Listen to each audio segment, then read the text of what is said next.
Hundreds of thousands of people had turned out to protest in solidarity with Palestine in London, D.C., Paris, and Roblox. Video games are becoming a platform for activism, and people are showing up online calling for change. I'm Anelise Borges, and this is The Stream.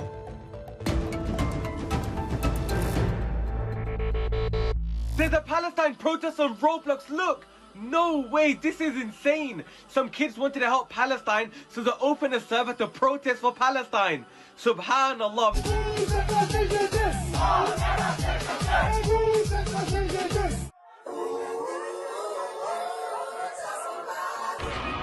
This is America. Don't catch you slipping now. Look how I'm living now. You know things are changing when kids are protesting on Roblox. 3.2 billion people, nearly half of the world's population, play video games on a regular basis. Online multiplayer games are particularly popular, allowing users to interact virtually.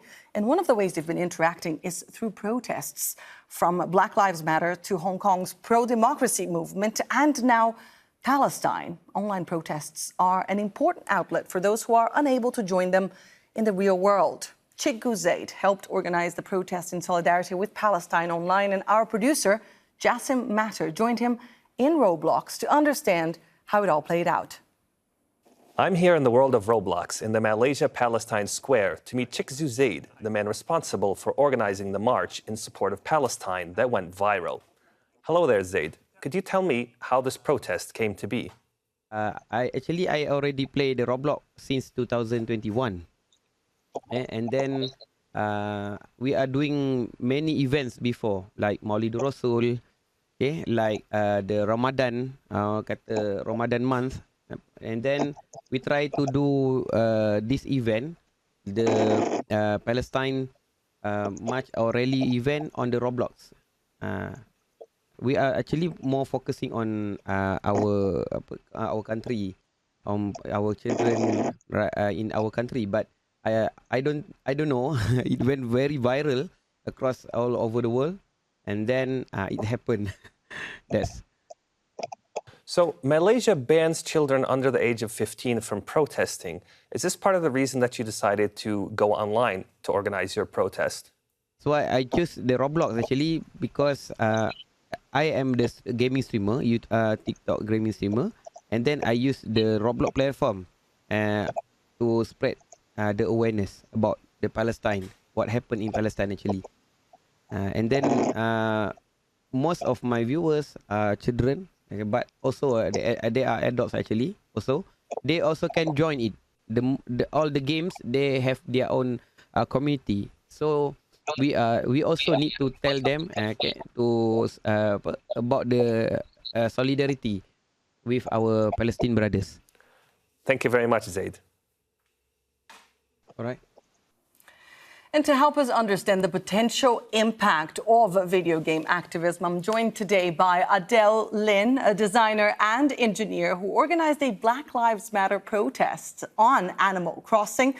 Danielle Fernandez Galeote, an award-winning game designer and gamification researcher, and Jennifer Stavros, a culture journalist who also has written about both protesting but also grieving in virtual spaces. Thank you all so much for joining us today. Adele, I'd like to start with you. Can you help us understand how video games went from this fun way of entertainment to a tool for expressing dissent?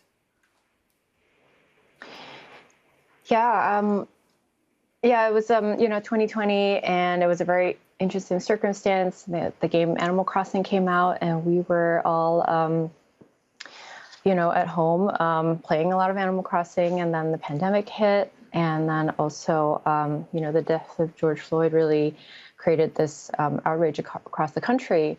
But most of us were sitting at home and unable to be out in community with each other.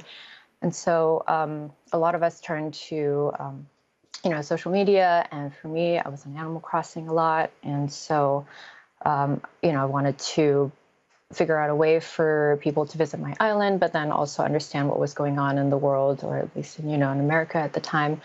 And kind of created this space for people to grieve over Black folks who have had died and unjustly persecuted, and it created this sort of like memorial space. And then with a couple of friends, we kind of decided to hold an event, and it kind of turned into a protest and a march, and yeah, kind of things went from there. And Jennifer, I believe you attended that protest organized by Adele. Why? Why did you decide to join a protest online? So when I was in 2020, I was living with an immunocompromised adult, and I could not attend the physical protests. I also am a weirdo in the fact that I live in Los Angeles and I don't own a car. So it makes getting to protests a bit difficult.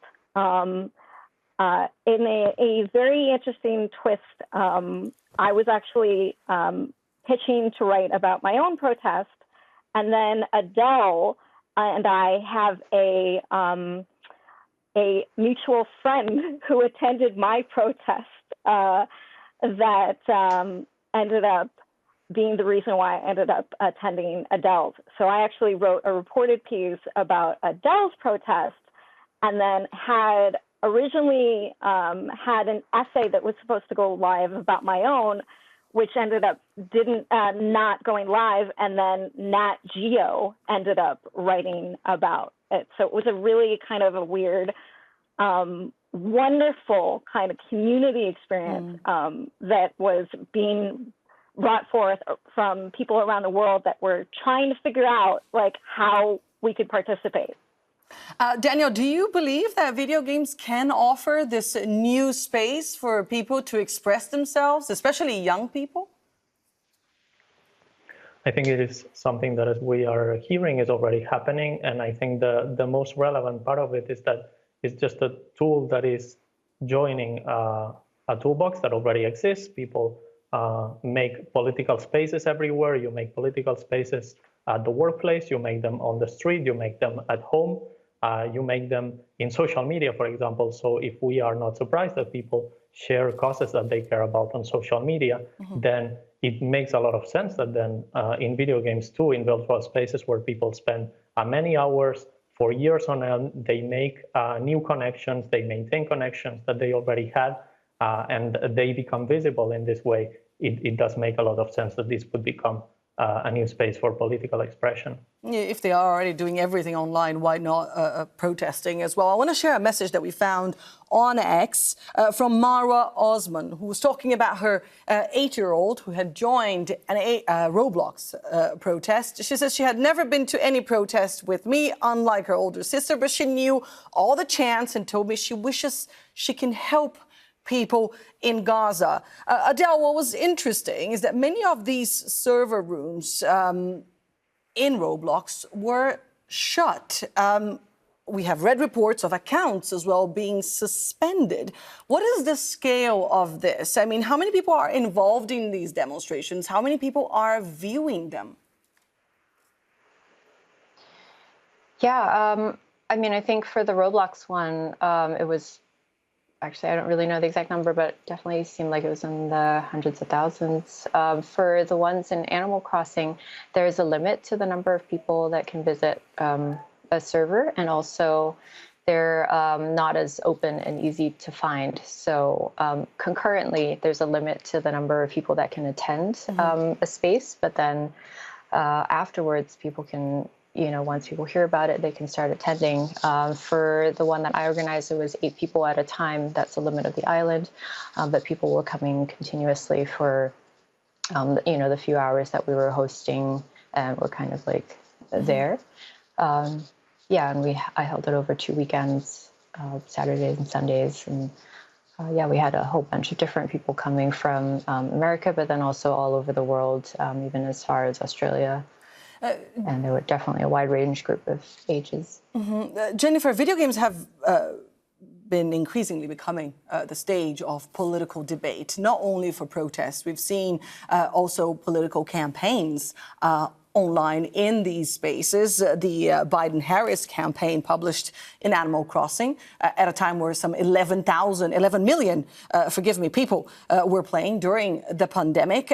In the current context of Israel's war on Gaza. Could these platforms serve as, I don't know, a new way for people to get informed and to get these people attention, potentially people that are not necessarily following very closely what's happening on the ground?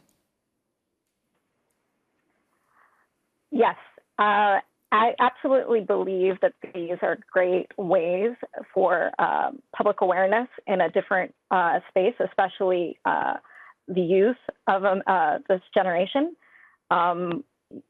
As we're seeing on TikTok, for example, with different content that is more towards the Gen X demographic, video games are in that same sort of space, and they're also for these younger people to get versed in politics. And I think it's a really, really strong component into what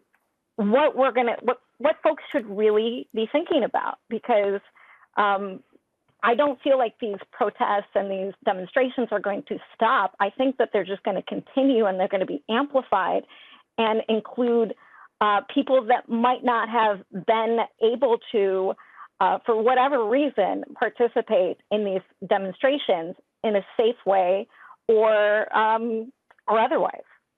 Daniel, do you agree?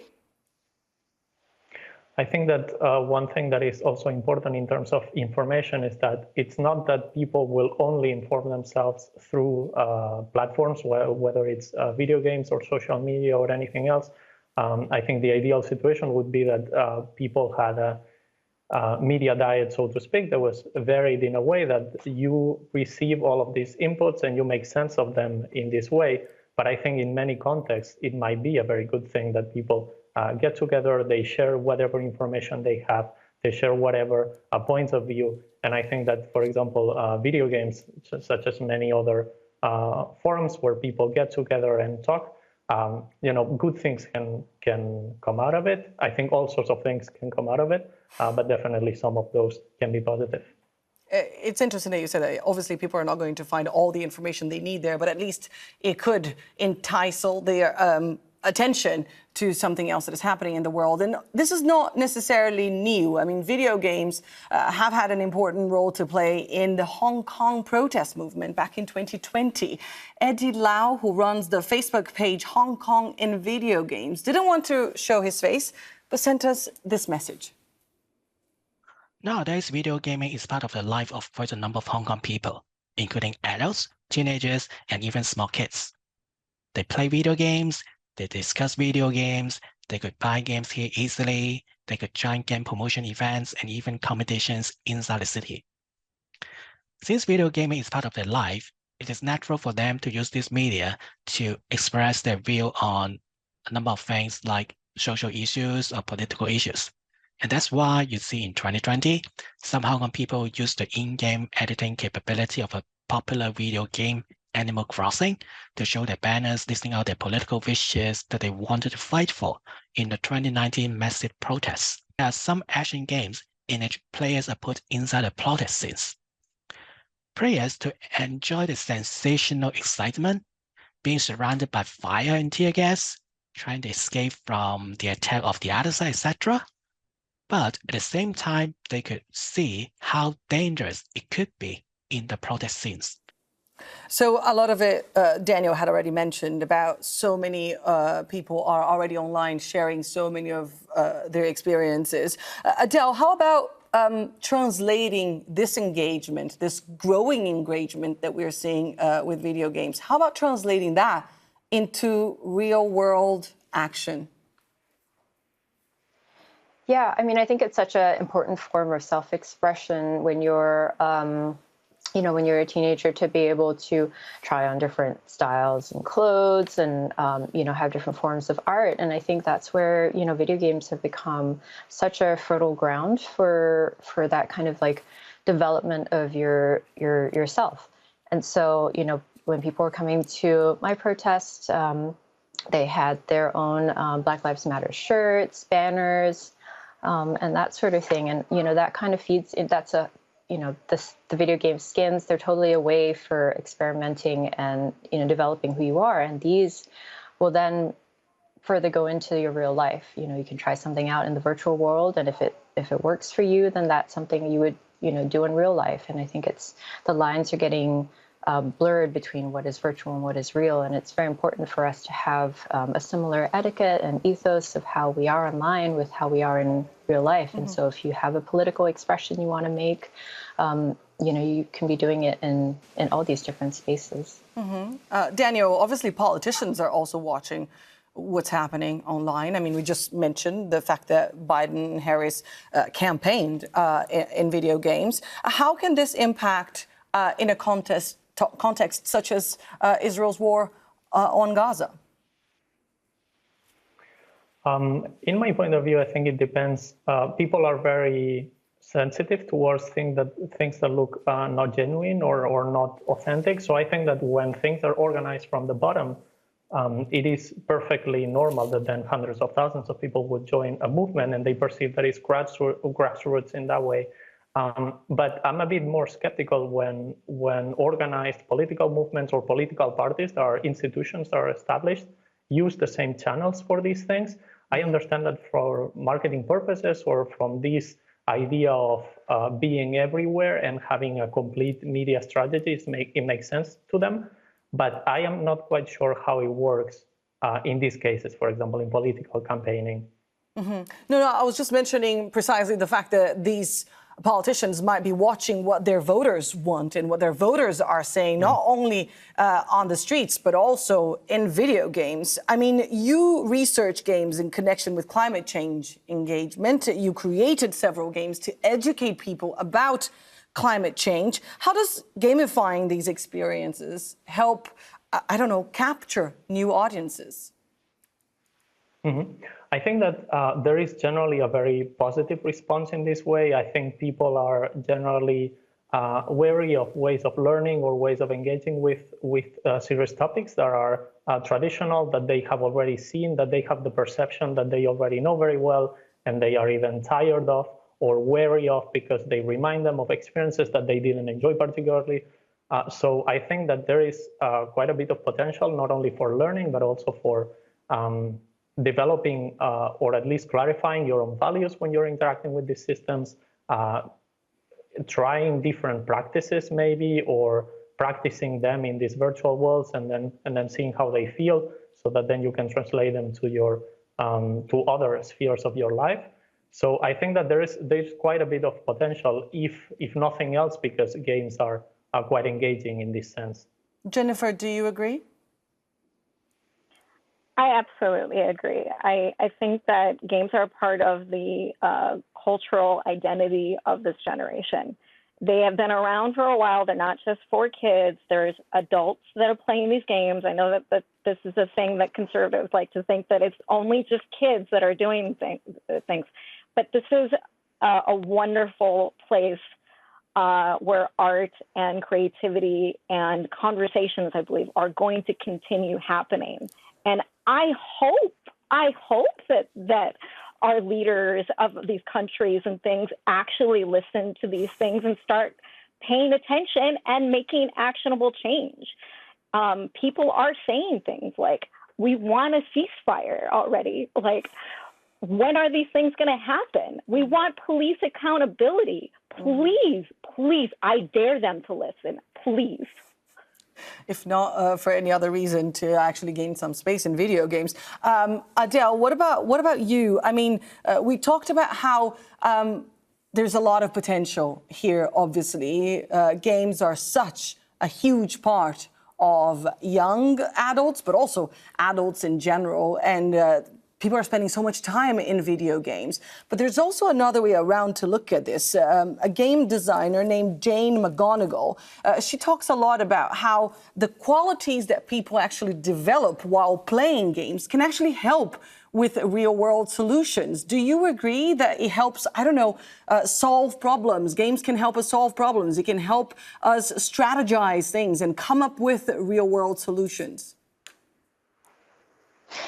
Yes, definitely. I mean, yes, Jane, has done some really furtive work in this, and kind of, inspired even. I was definitely inspired by Jane's work and have been to some of her workshops. And, games are about decision making.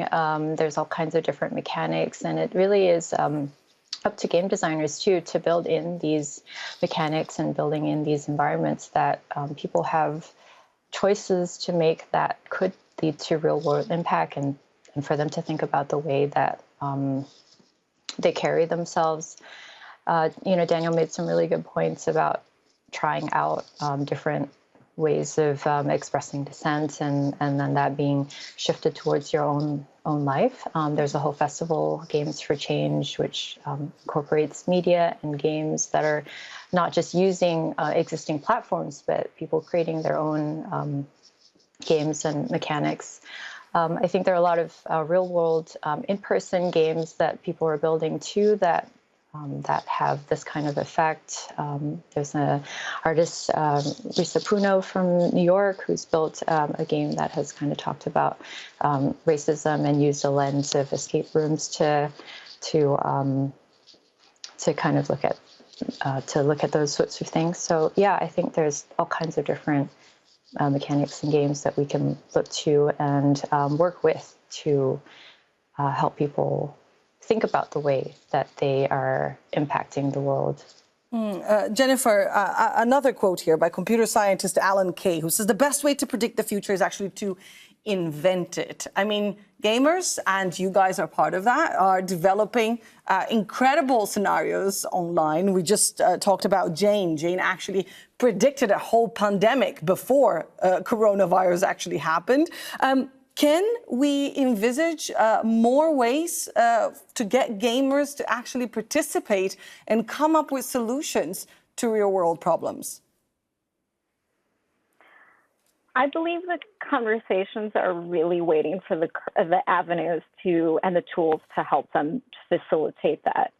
Unfortunately, like we've witnessed with the Roblox shutdown, we still have powers that be that are kind of controlling the narrative to an extent.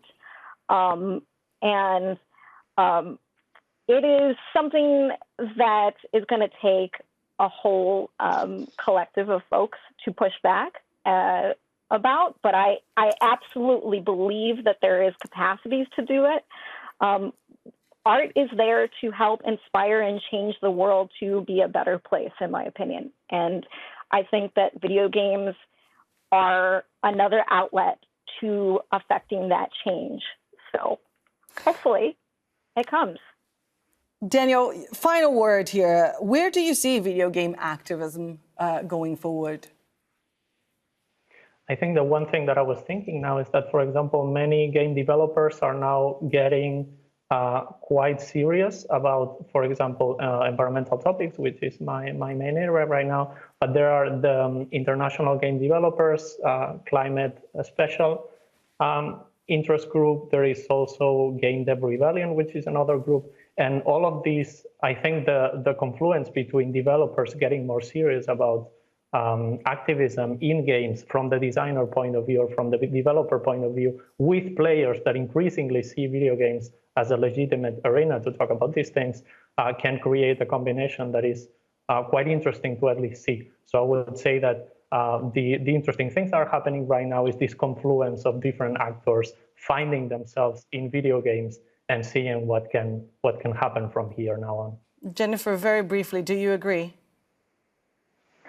I do. Video games are here to stay. We're not going to get quieter. We're only going to get louder. So I think it's important that folks start listening and paying attention, because these are the voices that are going to change and the future. They're already doing it right now. Adele, I see you nodding. I want to give you a chance to conclude as well. Oh, yeah, no, I totally agree with Jennifer, and I love everything that she's been saying. Yeah, I mean, the folks on all these platforms, they are the future, and it's very important to listen to their voices and help cultivate their voices and not shut them down, because, you know, the alternative, as we know, repression causes all kinds of damage. And yeah, Adele, let's listen and work Daniel, together. And Jennifer, thank you all so much for joining us here on the stream today. And thank you for joining us today. Please don't forget, you can keep the conversation going online. And for that, you can use the hashtag or the handle AJStream to tag us.